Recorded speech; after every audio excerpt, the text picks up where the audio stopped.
За сайн байцгаана уу. Энэ нөгөө супер мемо гэдэг дээ шүү дээ. Энийг би хавар цэвэр азаргандаа өгч ирсэн юм аа. Тэгээд юунд бас өгч ирсэн. Мууцсан малуудад айгүй сайн гэ манайхан мэдж байгаа тий. Тэгээд энэ жил юу яасангүй.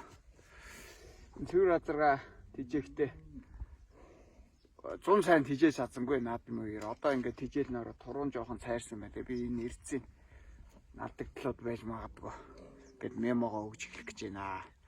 Тэгээд манайхаа энэ хавар нөгөө зодтой үеэр энэ супер мемог бол монголчууд яаж хэрэглэсэн шүү дээ. Хэвцэн үхэрд устай найруулж шингэн хамаар нь хийгээд байсан.